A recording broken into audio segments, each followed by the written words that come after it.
Welcome back to the Green Beans Go channel. It's your host, me. I thought it was fitting to throw on the New York City basketball education t-shirt, no matter how wrinkly it was this morning, just because this case deals with, or these cases deal with not only the sport of basketball, but crime families, mafia families in New York City and the East Coast. So I just wanted to dress for the occasion.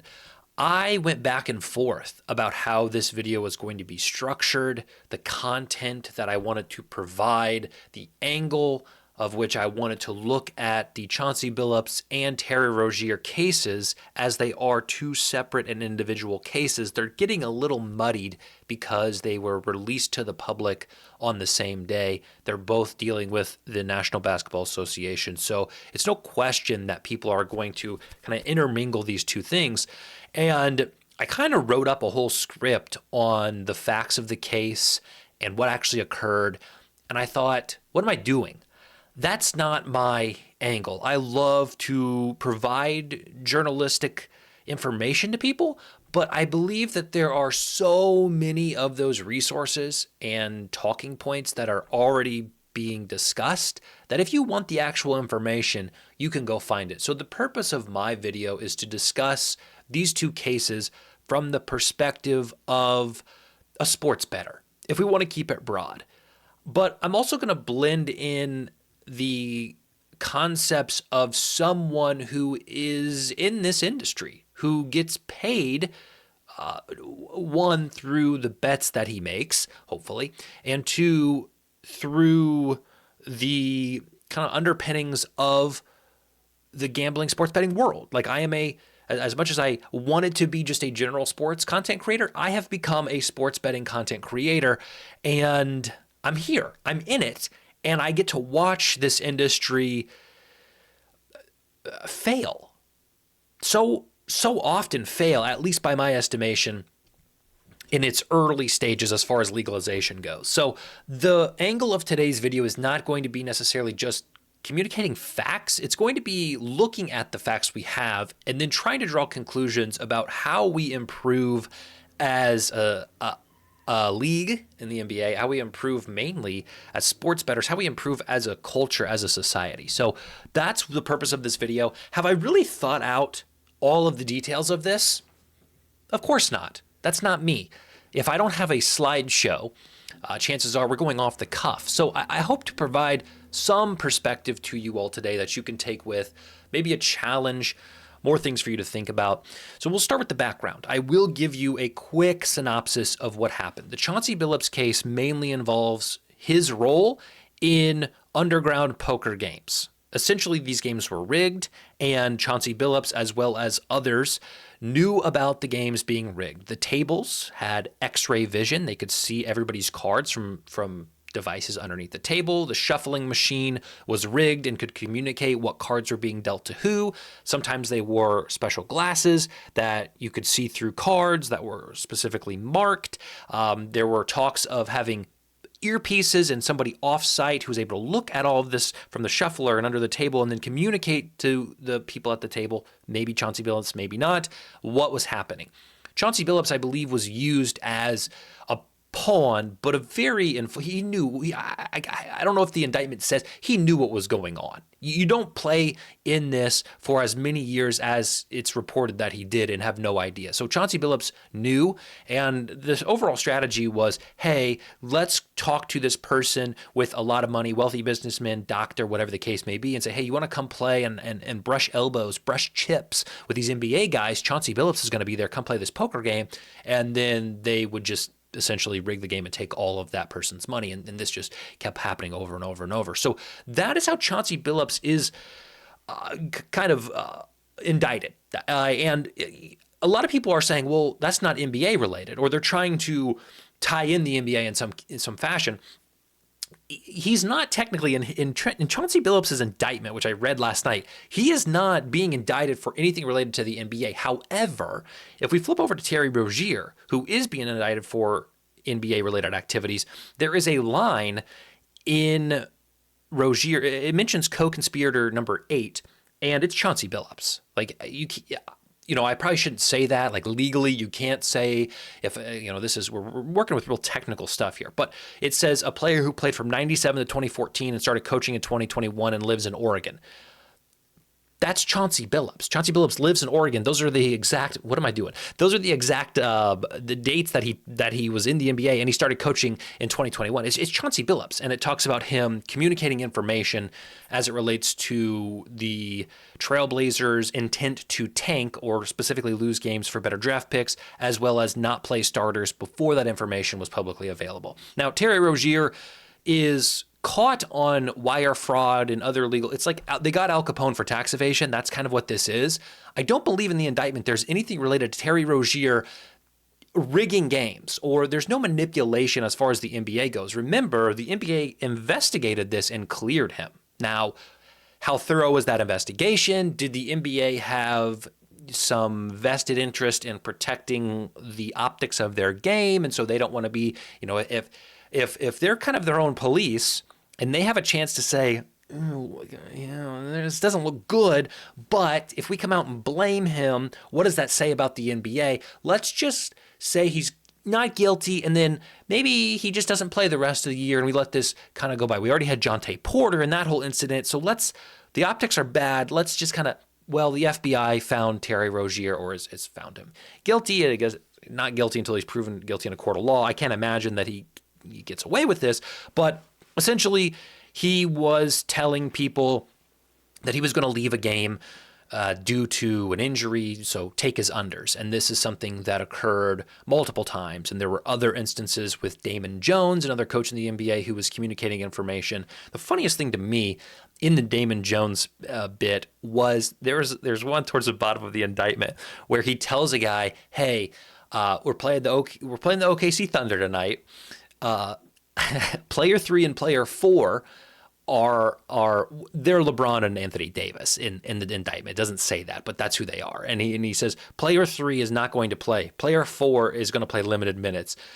So bet against him. And I guess the guy who is mentioned by name in the indictment that goes out and actually places the bets $100K on the Thunder.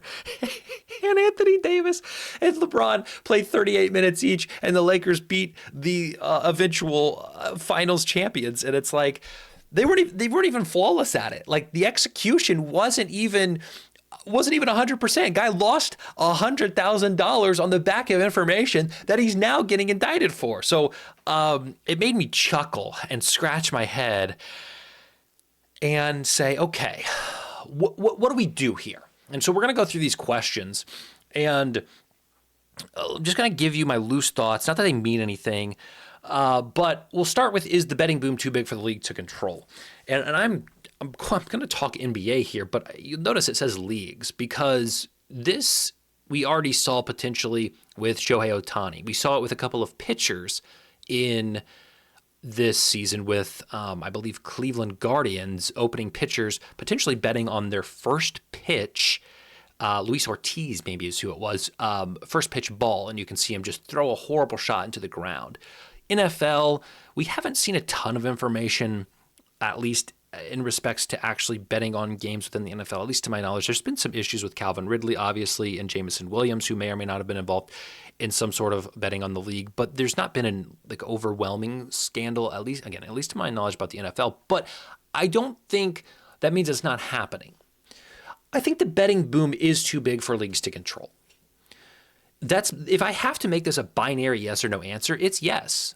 The ubiquity of sports betting, the ability that we have to place nearly unlimited bets from a device that we sleep no more than a foot and a half away from, most of us at night, it is far too big for the league to control. And I know that these players get told about the consequences. I know that these players are warned. I know that these leagues are doing everything they can, at least to look like they're trying to save face. But, and I don't want to sound like a broken record and what everybody else is saying, but when these leagues are so closely intertwined with DraftKings and FanDuel and Caesars and BetMGM, and I mean, you go to a stadium, you're going to see ads, you see commercials, you see, you cannot have you cannot have major league sports without the presence of betting. And I believe that for these leagues, betting is good. Betting is good for the bottom line of these leagues. When people are invested in the game, quite literally, they have a $5 parlay on an NFL Sunday, they're going to watch more. And if they watch more, they're going to get into it more. They're going to be sharing things in group chat. It's going to bring people together. When people come together, they may be more likely to pay for Red Zone. They may be more likely to pledge an allegiance to a team and buy merch. They may, heaven forbid, spend some money on a ticket and go there. Sports betting is a spark to ignite a flame of potential fans that may not have existed. Me, I'll speak from experience. I was not a big MLB person growing up, especially, just didn't really care for the sport of baseball. And when my state went live for legalized sports betting, it was in October. We had a baseball on. I mean, it may have been August. I remember my first bet was on like Justin Verlander strikeouts. One of the first things I remember is sitting in my bed watching the Houston Astros in the playoff with a bet, and just the feeling of having this game matter was addicting. It was something like I'd never experienced, where it was like, oh, this pitch matters to me. And that is not something we can put back in the bottle. We are here. And it's not going away. No matter how many people are going to say this, that, and the other, it's not going away. And I've seen a lot of comments on specifically Twitter. That's where I'm consuming a lot of my information as it relates to this incident. I'm seeing a lot of people complain about the legalization of sports betting. And they're coming at it from the angle of, we are here with Chauncey Billups and Terry Rozier because of legalized gambling. This is ultimately a curse. And the counter argument that I'm seeing often is the legalization is not to blame. The legalization actually puts measures in place for us to catch this illicit activity. And I think a perfect example of this is Tim Donaghy, the ref, who there's a documentary on Netflix out, if you sure it's still available if you want to watch it, but it details in 2006-ish, I believe, that Tim Donaghy was doing sort of the same thing that we see the indictment kind of discuss, giving information, telling which ref's going to be where, kind of communicating insider information.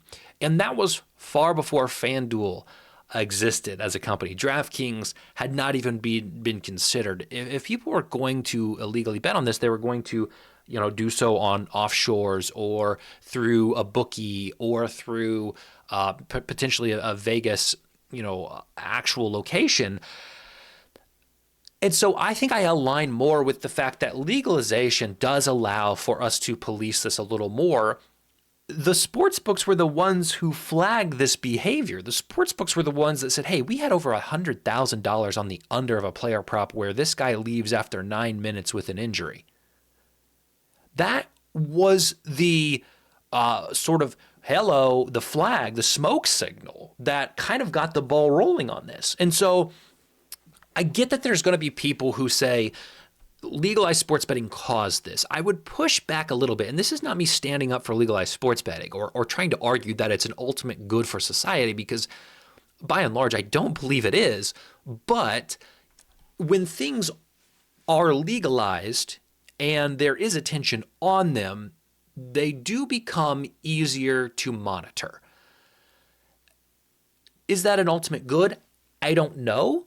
But I believe the factual evidence says that without legalized sports betting, this may not have been caught, or it would have been caught slower. So that is where I sit on that issue. Now, the second thing on here is, what is insider information truly? Because a lot of this deals with insider information, coaches and players communicating things to people that they know before the public knows.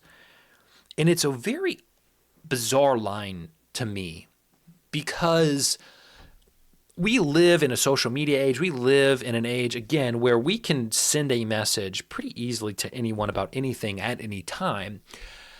And I understand that it is unfair. I understand that it is maybe illegal to communicate these things, but it is impossible to police. I don't believe that the league will ever be able to undo that. before betting was even allowed, I had a friend in college, played D1, and the stories that he would tell me about the team and just how that industry works, even at the college level, which is even more scary. And I think we're going to see some more information come out on the NCAA and players in the NCAA because they have even a lot less to lose. Some of these guys will never play basketball after their college career, and if they can make a few extra bucks with information that they have while in college before their prefrontal cortex is fully developed. Like I remember myself, in late high school and college, like I was a child, and to have the opportunity to make tens of thousands of dollars with some information, that's hard to pass up at any age. I mean, obviously for Chauncey Billups, a millionaire couldn't pass it up. So to expect a college kid to pass it up is pretty unrealistic. And the things he would tell me, right, about, and he said since obviously this was 10 years ago, but the amount of money that he could have made or the information he could have had just being on the inside as a bench player on a D1 team who's probably not going to clock in for very many minutes, it's a little unnerving. And who does it hurt? Because that's what I like to look at in some respects when we talk about morality and ethics of this or illegality. Who does it hurt if somebody communicates information that may help them win a bet? Well, it hurts the sports books, which I say, screw them. But it does hurt bettors without that information. Somebody is going to be on the other side of a line. And, obviously it's unfair if you're betting into something where you believe it's a fair shake, minus the hold that the house is going to have on you. And it's not because of certain things. But I don't believe that insider information is ever going to be controlled or controllable. You cannot stop somebody if you're in a morning walkthrough and your star point guard is bent over a trash can throwing up with 100-degree fever, wondering if he's going to play before that information is out to the public, and you got the third string point guard who says to his friend who he lives with when he gets home, such and such, our big guys wasn't good this morning, right? Is he not allowed to say that? Is he not allowed to communicate anything? Because of the ubiquity of sports betting and what we know about our world, that information is disseminated, and now we got some big ideas. That's how a lot of sports bettors professionally make their money, on information that is not available to the public. And so you got this third string point guard who goes to his roommate and says, yes, so-and-so is over a trash can with 100-degree fever. I don't think he's playing. Right? And then what does that guy do? He tells his buddies, who tells their buddies. And now we're betting on, and of course, that's how the market is shaped, and that's how lines are shaped, and that goes on every single day.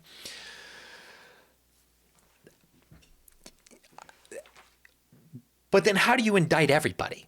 And is it illegal to share that information if you're not profiting yourself from it? But Damon Jones, while he may not have been placing bets, he was communicating with people who were then probably paying him for that information. It's a messy thing that I personally don't see a way to fix. So I have no tangible, concrete comments on insider information outside of it just is. And this is how the industry works, and it's going to happen, and it's going to be an imperfect system. And I don't believe there's any way to curtail it. So the third thing on here, it says if creators don't educate sportsbooks well. And I look out in a world of creators in the sports betting world, simultaneously looking at myself. And I say, it's never going to get better. I believe it needs to get better. There are very few creators, and this is not me saying I'm correct or trying to toot thy horn, but I believe that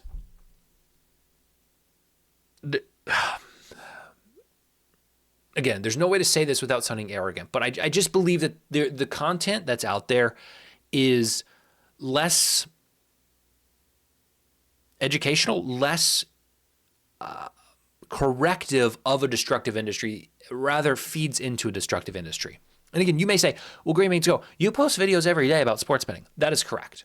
And I've tried to communicate that I do it for entertainment. And I believe there's nothing wrong with betting for recreation and entertainment. And understanding that if you want to make money sports betting, like actually you want this to be a career or a thing that brings you guaranteed profits, then you would have to do what's called arbitrage, or you'd have to plus EV bet. You'd have to do something where you know you have an edge. And if you're not doing that, I believe the safest way to sports bet is for pure recreation, where you do not expect to make money and you're betting stakes or amounts or units where if you lose them, it does not affect your mental state whatsoever.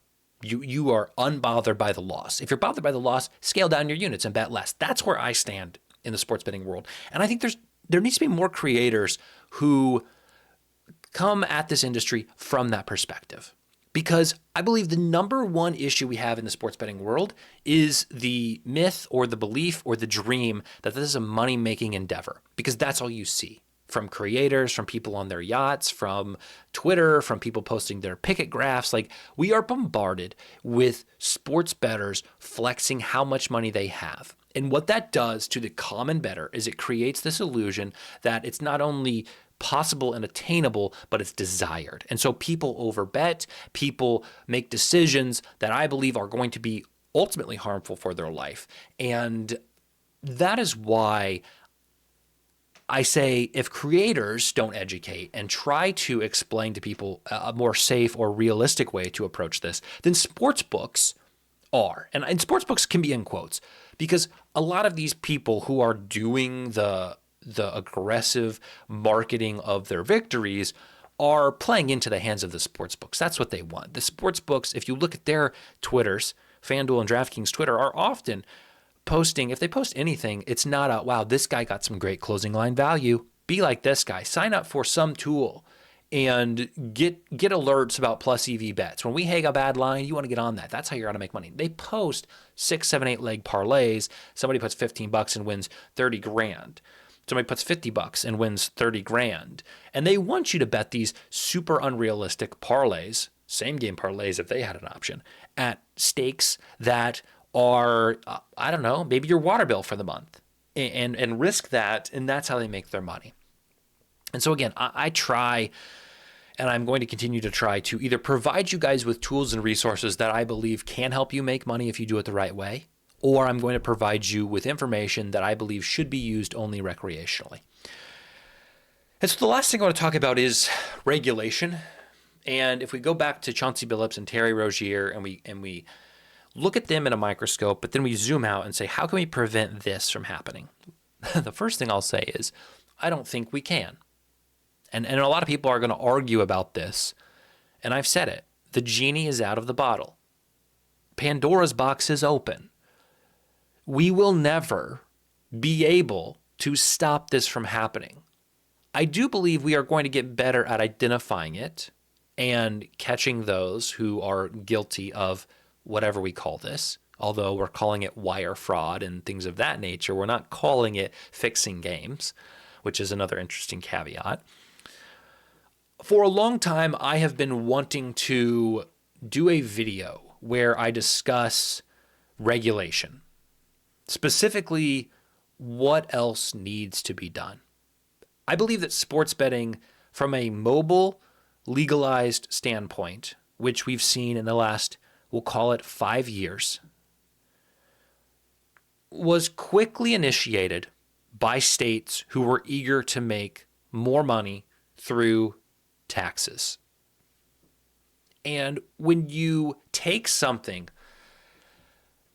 as wide-reaching, as easily accessible, as profitable as sports betting, and from the time that a group of people vote on yes or no to the time that this is thrown to the public, if in that gap we don't think about what we should put in place as far as parameters to protect the common man, we're going to have a mess. And we have a mess. So I've been sitting on the idea of for a long time of how I can put together a video that outlines more regulation. It's not realistic. It's never going to happen. But as someone who is very much in this industry and someone who has profited from this industry, I am thankful personally for the legalization of sports betting. I would not be sitting here right now with a microphone in front of my face doing what I love every single day if it were not for legalized sports betting. I am privileged to have had success legalized sports betting. I would be a miserable high school teacher still to this day, sitting in a room with a tie on with 16 to 25 kids who really didn't want to be there, trying my best, exhausting myself if it was not for legalized sports betting. And some of you may say, well, that's a more honorable thing. You should be there. And so maybe that is why, in some ways, I am trying to provide honor to this messy industry. But I am thankful for legalized sports betting. But I understand that we're screwed. By and large, I believe our society will be worse in 10 years from the legalization of sports betting than it would have been without. Would sports betting still have occurred? Absolutely. Would people still be illegally doing things, and would corruption and crime still exist? Absolutely. But the middle class, I think, is going to be middle and lower class, probably the lower class. They have more to lose, or their stakes are higher. And they're probably the ones who are approaching it in a more dangerous way, are going to be the losers in this legalized paradise. So I want to make a video where I talk about the regulation aspect, what we need to see. Obviously, a complete wiping away of advertising would be the first, easiest, biggest thing I would do. No more ads. No more, I mean, if you want to compare it to tobacco, no more commercials, no more posters, no more at a stadium, here comes FanDuel. Do I think that's going to happen? Probably not, because like I said, the cohesion of the league and the big FanDuel, they work together. And the more that people bet, the more that people watch, the more that people spend their money. So it's good for the league. But I think it's the easiest thing to eliminate. And I'm going to think of some other ideas about regulation, how we can regulate the sports books, how we can regulate the industry, in order to make it safer. So I've talked for almost a half an hour with very little pauses about this issue.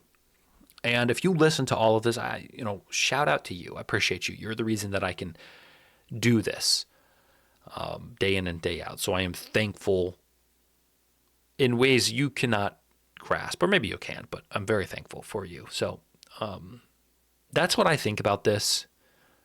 To conclude, ultimately, as sort of a too long didn't read, this stuff is going to happen, and it's not an excuse for it to happen, but it's a recognition of a lot of people are going to come out with solutions.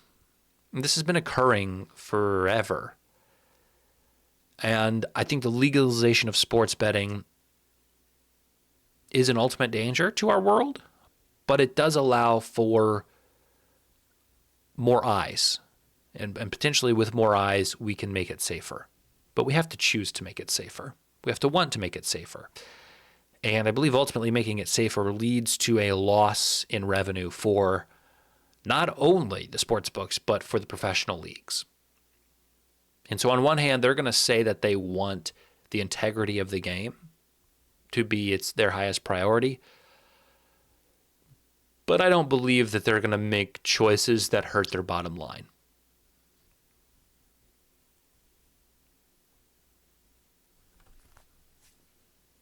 And that's the T. We'll see you later when I talk about sports betting and give you some picks.